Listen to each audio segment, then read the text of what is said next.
तो अगर आप अपना खुद का कुछ शुरू करना चाहती हैं तो नथिंग कैन स्टॉप यू। चाहे आप मेल हो या फीमेल हो, नथिंग कैन स्टॉप यू। आपको सिर्फ और सिर्फ बहुत मेहनत करने की जरूरत पड़ेगी। एक बिजनेसमैन, एक बिजनेस वुमेन, एक बिजनेस पर्सन बहुत ही ज्यादा मेहनत करता है। 24 घंटा वो सोचता रहता है मैं ऐसे करूँ वैसे करूँ। फिर दूसरा, मार्केटिंग करनी पड़ेगी। आप मैं ये करती हूँ पर कोई आपके बारे में जानता नहीं है, आपके प्रोडक्ट को नहीं जानता, आपके सर्विस को नहीं जानता, तो कैसे कैसे आपके पास कोई क्लाइंट आएगा या कस्टमर आएगा। तो आपने अपने आप को मार्केटिंग करनी है। और आजकल तो ऑनलाइन बहुत सारा मार्केटिंग फ्री होता है। अ, पैसे नहीं लगते हैं। आपका अगर फेसबुक अकाउंट है, आपका अगर लिंक्डइन अकाउंट है, आप अगर अमेजोन पे डीलर बनना चाहते हैं, आपके पास अगर अपना रजिस्टर्ड अकाउंट है, बैंक अकाउंट है, तो बहुत ही आसान है आपके लिए अपनी मार्केटिंग करना थ्रू फेसबुक। आजकल तो व्हाट्सएप मार्केटिंग होती है जो फ्री होती है, उसके अलग से सेशंस होते हैं। अगर आप चाहें तो व्हाट्सएप, मेरी एक फ्रेंड है जो ज्वेलरी, उसने ज्वेलरी, आर्टिफिशियल ज्वेलरी सिर्फ व्हाट्सएप मैसेजेस भेज भेज के, व्हाट्सएप ग्रुप्स बना बनाकर उसने बेची है। वो सिर्फ ज्वेलरी डिजाइन, आर्टिफिशियल ज्वेलरी कहीं से लेके आती थी। उसके बाद उन्होंने छोटे छोटे व्हाट्सएप ग्रुप बनाए हुए थे, 100 100 ऑर्तों के। और जैसे ही उनके पास माल आता था, हर ग्रुप में वो भेज देती थी कि ये मेरे पास 4 डिजाइन आए हैं, 10 डिजाइन आए हैं, 20 डिजाइन है। और उसमें से उनको और नीचे प्राइस लिख देती थी, और वही हम लोग को अच्छे लगते थे, हम ऑर्डर करते थे और हमारे घर पे आ जाता था। ये भी बिजनेस है। आप पास आइडिया होना चाहिए, आप पास वो परख होनी चाहिए कि डिमांड क्या है और सप्लाई कहाँ से है। अगर जहाँ पे डिमांड है और सप्लाई पहुंच नहीं रहा, बस उसको आपने पूरा करना है अपने दिमाग से, जुगाड़ से। अगर आप उसको पूरा कर सकते हैं अपने स्किल से, अपने दिमाग से, अपने जुगाड़ से, तो जरूरी नहीं है कि आपके पास बहुत सारा पैसा हो बिजनेस शुरू करने के लिए। आप पैसा दूसरों से ले सकते हैं, खुद थोड़ा थोड़ा इकट्ठा कर सकते हैं, जीरो इन्वेस्टमेंट से भी धीरे धीरे शुरू कर सकते हैं। अब मेरी डॉटर ने अपना छोटा सा एक बिजनेस किया। उसने सिर्फ कहते हैं ना, छोटा सा सोडा स्टॉल शुरू किया। जब भी कहीं सोसाइटी में हमारे या स्कूल में कुछ भी प्रोग्राम होता है, तो उसे सोडा स्टॉल लगाती है।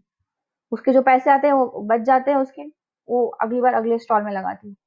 अब वो छोटी है बहुत स्कूल में, इसलिए वो उसको ज्यादा नहीं करने को हम अलाउ करते।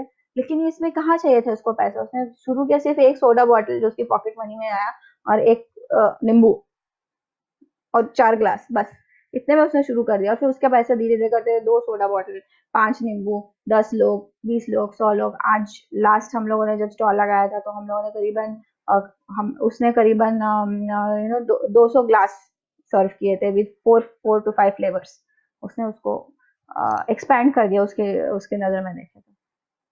ऐसे ही धीरे धीरे आप उसको बढ़ा सकते हैं। क्योंकि वो छोटी, हम उसको उतना बड़े स्केल में नहीं कर रहे थे, लेकिन आप लोग ने भी कभी ना कभी अपनी लाइफ में, अपने बचपन में ऐसा सब किया होगा।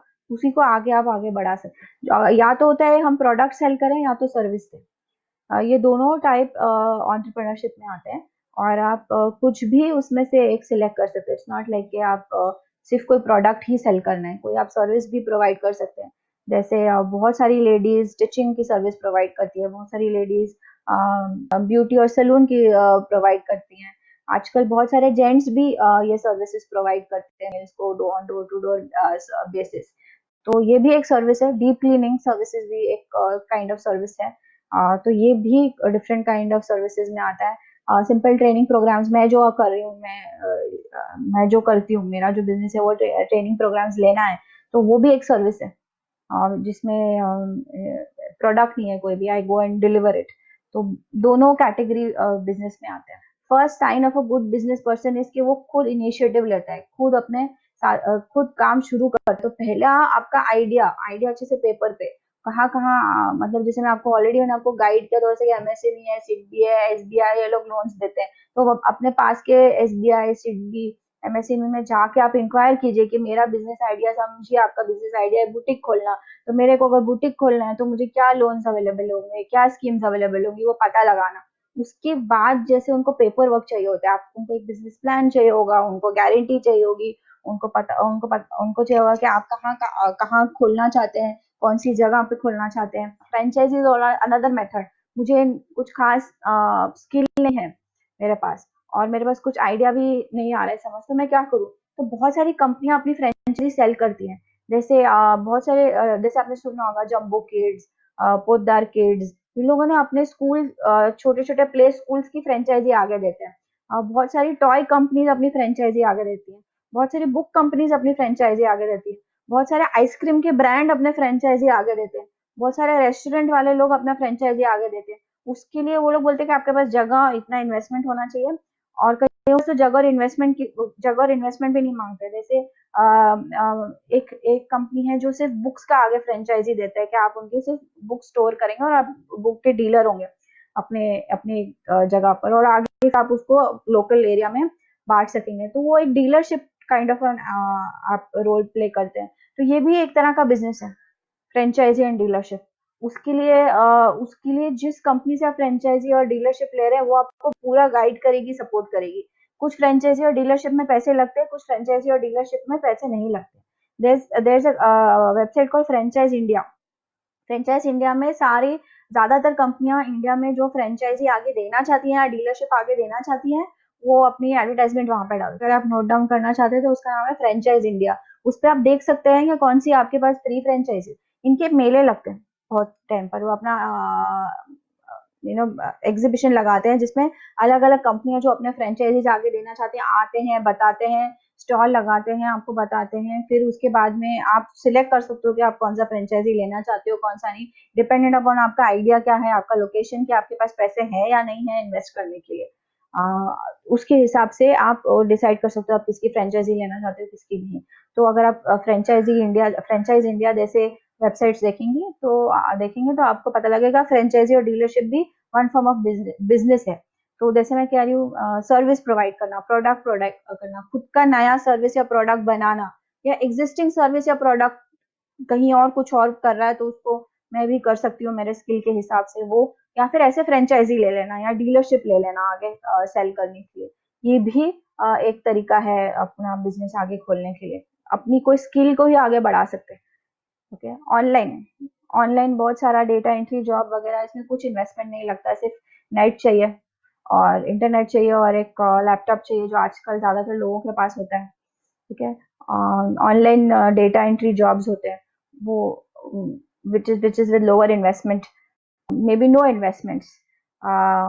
और क्या कहते हैं, जैसे डीलरशिप है, काफी सारी फ्रेंचाइजी या डीलरशिप में भी पैसे नहीं लगते या बहुत कम पैसे लगते हैं। ठीक है, वैसे कर सकते हैं आप, या छोटे मोटे प्रोडक्ट्स को अमेजोन पे अपने बना के आप अमेजोन डीलर बनकर उसको आप डाल सकते हैं। तो आपके पास जो ऑलरेडी चीज है उसके हिसाब से कर सकते हैं। फूड सर्विसेज, टिफिन सर्विसेज, ठीक है, वो आप कर सकते हैं। फूड टिफिन सर्विसेज जो अपने घर के थोड़ा बहुत है उसी से स्टार्ट कीजिए। जैसे मैंने आपको आइडिया दिया था कि टी शर्ट प्रिंटिंग है, मग प्रिंटिंग है, ये तो मैंने लोगों को देखा है वो लोग घर से ही कर रहे हैं, या फिर कहीं से उन्होंने ज्वेलरी लिया क्रेडिट पर, फॉर 3 मंथ्स क्रेडिट पे लिया और यहाँ पे 60 डेज में बेच दिया, और फिर उसके बाद में वो पैसा भी जो जहाँ पे आपने पैसा उधार से आपने लिए थे प्रोडक्ट्स, उनको आपने उनका भी पैसा लौटा दिया। ये भी विद लो इन्वेस्टमेंट है। तो बहुत सारे लोग जो शहरों में आए हैं लेकिन गाँव में उनके घर है, रिलेटिव्स हैं, वो वहां से करते हैं। मैं बॉम्बे में रहती हूँ और बॉम्बे में हर साल इस समय बहुत सारे लोग, मेल्स एंड फीमेल्स, हाफूस आम आपने सुना होगा, अल्फिंसो मैंगो का बिजनेस करते हैं। मतलब उनके रिलेटिव या उनके खुद के खेत हैं हाफूस आम के पीछे महाराष्ट्र में। तो वो लोग फिर क्या करते हैं, उनके रिलेटिव्स जो यहाँ पर अप्रोच नहीं कर सकता डायरेक्ट लाइन से, वो अपने ही ऑफिस में अपने रिलेटिव्स को, अपने नेबर्स को बोलते हैं कि हम लोग गाँव के पास डायरेक्ट आपको फार्म से हाफूस आम या अल्फिंसो मैंगो ला के देंगे, आप उसका प्राइस ये है। तो उसमें और प्लस आपके कुरियर का प्राइस ये होगा। बहुत सारे लोग खरीदते हैं, ये अगेन विद लो इन्वेस्टमेंट है। तो ये आपको सर्च करना पड़ेगा कि आपके पास क्या कॉन्टेक्ट्स हैं, क्या आपके कोई रिलेटिव या आप खुद कहीं कैसे ऐसे गांव से बिलोंग करते हैं जहाँ पे इस टाइप की यूनिक फार्मिंग होती है, या यूनिक आर्टिस्टन्स हैं जो आपको सस्ते में चीजें बना के दे सकते हैं। या तो फिर आपके गांव में आज हमने पीछे सुना था कि राजस्थान की कुछ लेडीज ने अपने ओयो होटल खोले हैं, जिसमें उन्होंने अपने घर में ही एक छोटा सा बनाया हुआ है कमरा, जिसमें वो 2 या 3 फैमिलीज को जब वो टूरिस्ट एज ए टूरिस्ट आते हैं तो रखते हैं और उनको सब खाना पीना देते हैं। तो that is again a business, उनको घर से बाहर जाने की जरूरत ही नहीं, वो वैसे भी अपने पूरे परिवार का खाना बनाती है, और जो गेस्ट आते हैं उनके लिए भी वो बनाती है, टूरिस्ट के लिए उनके घर बैठा हुआ किया हुआ काम है। और ये कुछ लेडीज ने मिलकर शुरू किया है, राजस्थान में, और उन्होंने अपना ओयो ओयो पे अपने वो रूम या घर को उन्होंने डाला हुआ है। और बहुत सारे फॉरेन विजिटर्स उनके पास आते हैं, बहुत सारे फॉरेन, क्योंकि they want to experience life in a village in India. They want to experience खाना कैसे है, उनको फुल वो एक्सपीरियंस वहां पे मिलता है, एंड दे पे रियली वेल फॉर दैट। बहुत अच्छा उनको उसमें लेडीज की कमाई होती है, एक्स्ट्रा कमाई हो जाती है उसमें, और उनका पूरा फैमिली इकट्ठा होता है। जैसे तरकाली एक गांव, एक छोटा सा गांव है गोवा से पहले मालवण में। वहां पे हर हर फैमिली का कोई ना कोई बच्चा एडवेंचर स्पोर्ट्स में सीखा हुआ है, और वो जब टूरिस्ट टाइम होता है तो सारे एडवेंचर स्पोर्ट्स टूरिस्ट को देते हैं वो लोग सब मिल। मतलब गांव के सारे बच्चे जो एडवेंचर स्पोर्ट्स में हैं, यंगस्टर्स जो एडवेंचर में, सबने इकट्ठा एक अपना बनाया हुआ है, और वो इकट्ठा मिलकर प्रोवाइड करते हैं। तो आप कहाँ रहते हैं उस पर ही डिपेंड होता है कि आप क्या कहाँ पे वो गैप फिल कर सकते हैं। जो गोवा में एडवेंचर स्पोर्ट्स इतना महंगा है, वही एक गांव पहले वो लोग सस्ते में प्रोवाइड कर रहे हैं, और बहुत सारे लोग रहते हैं गोवा में और जाते हैं तरकाली में एडवेंचर स्पोर्ट्स लेने के लिए, क्योंकि वही फील है। तो वही वही मजा है, वही उनको मिलता है, तो इसलिए वही एक्सपीरियंस मिलता है उन्हें। तो इस तरह से आप सोचिए आपके आसपास क्या है जिसका आप एडवांटेज ले सकते हैं। पैसा is not a problem to start a business. ये सबसे बड़ा ब्लॉक आपके दिमाग में है कि पैसा प्रॉब्लम है, वो निकाल दीजिए। दूसरा, मेजॉरिटी आप लोग हो ना यंग हो, ये राइट एज है आपका कुछ भी रिस्क लेने का। तो बिजनेस में होता है रिस्क लेना, और ये this is a right age to take a risk. एक बार शादी हो जाए, बच्चे हो जाए, हाँ, तो बच्चों की शादी रिस्पॉन्सिबिलिटी बढ़ जाती है। आप रिस्क लोगे, आप बिजनेस में फेल होगे, तो बहुत सारे और लोगों को इफेक्ट होगा। आपके पेरेंट्स को इफेक्ट होगा जो आप पे तब डिपेंडेंट हो जाएंगे, आपके स्पाउस को इफेक्ट होगा जो क्या कहते हैं आप पे डिपेंडेंट होंगे, आपके बच्चों पे इफेक्ट होगा। लेकिन एट दिस मोमेंट जब आप सिंगल हो और यंग हो, this is the right age. अगर आप बिजनेस में फेल भी हो गए, और जो कभी ना कभी हर बिजनेसमैन अपने बिजनेस में फेल होता है, तो आप अगर बिजनेस में फेल जब भी हो गए, आपके ऊपर जो कोई ऐसा डिपेंडेंट नहीं होगा जिसके ऊपर वो असर होगा, और आप फटाक से उठ जाओगे। आप अभी यंग हो, तो वापस से आप बहुत आसानी से उसको रिकवर कर जाओगे, अपने फेल जो भी हुआ या फिर जो भी लॉस हुआ है। और बिजनेस में जब भी फेलियर भी हो तो डरने की जरूरत नहीं है, क्योंकि हर हर बिजनेस में कभी ना कभी फेलियर होता है। बड़ी से बड़ा बिजनेस हो, छोटा से छोटा बिजनेस, फेल होगा ही होगा, लॉस भी होगा। लेकिन आपने खड़ा होकर ये सोचना है कि आपने वापस कैसे खड़ा होना है, आपने इस फेलियर से कैसे उठना है। जहां आपने रुक गए, चाहे वो आपकी जॉब हो, पर्सनल लाइफ हो, या बिजनेस हो, जहां आप फेलियर से डर के रुक गए, वहां आपकी असल में हार हुई है। जहां आप चलते रहे चलते रहे चलते रहे आगे, तो आप कभी नहीं हारोगे। जब आप छोटे बच्चे थे और आप चलना सीख रहे थे, अगर आपके माँ आप गिर गए पहली बार चलते हुए, अगर आपके माँ बाप बोल देते अरे बाबा तुम्हें तो कुछ आता नहीं है, तुम तो बैठ जाओ एक जगह पर, तुम कभी चल नहीं पाओगे, तो आज आप चल फिर नहीं रहे होते। आप जब गिर गए, आपके माँ बाप ने बोला कोई बात नहीं, गिर गया ना, कोई बात नहीं, चलो हम फिर से चलते हैं, फिर से कोशिश करते हैं। आप फिर से खड़े हुए, फिर आपने फिर अंदाज लगाया, फिर आपने रिस्क लिया कि मैं पैर ऐसे रखूं या वैसे रखूं, फिर मैं चलने लगूंगा ठीक से। फिर आपने अंदाज लगाया और फिर आप वापस चलने लगे। आज आप आराम से चलते हो, आपको कुछ एक्स्ट्रा एफर्ट ही नहीं चाहता है चलने के लिए। आपके दिमाग को एक्स्ट्रा एनर्जी ही नहीं डालनी पड़ती चलने के लिए। लाइफ भी ऐसी है। तो चाहे आप बिजनेस करो, जॉब करो, अगर आप बार बार गिरोगे, फेल होगे, it's completely okay, it's normal. Failure से ही आप आगे सीखोगे। फेलियर से आप सीखो कि आपने क्या गलत किया। लास्ट टाइम मैंने पैर ऐसे रखा था इसलिए मैं गिर गया, मेरे को पैर सीधा रखना है। यही छोटा सा काम करना है आपने। अभी जो भी आप करना चाहो, जॉब, बिजनेस, या आपकी पर्सनल लाइफ भी, या आप रिलेशनशिप में भी फेल हो, तो क्या गलती की जिसको हम सुधारे, आगे सुधारे, उसके हिसाब से आगे फिर से उसको गलती ना करें। फेलियर में अंदर घुस घुस कर या लॉस के बारे में ज्यादा सोच सोच कर अपने आप को नेगेटिव सोच के परेशान होने के बजाय अच्छा है कि आप जिंदगी को आप रोको मत, उसको फेलियर को रोकने मत दो अपनी जिंदगी को। आप उठो, सोचो क्या गलतियां की हैं, फिर से उठो, वो गलतियां मत करो, फिर से ठीक से करो, आप सक्सेसफुल हो गई होगी। और सक्सेसफुल एक डेस्टिनेशन नहीं है कि ये सक्सेस हो गया तो बस खत्म हो गई लाइफ। नहीं, सक्सेस तो जर्नी है। तो जर्नी में फेलियर भी आएगा, सक्सेस भी आएगा, फिर फेलियर आएगा, फिर सक्सेस आएगा, फिर सक्सेस आएगा, फिर फेलियर आएगा। ये सब चलते रहने वाला है लाइफ में, कभी रुकने नहीं वाला है। तो चलती रहेगी लाइफ। आपने नहीं कहीं रुकना है, आपने भी लाइफ के साथ चलते रहना है।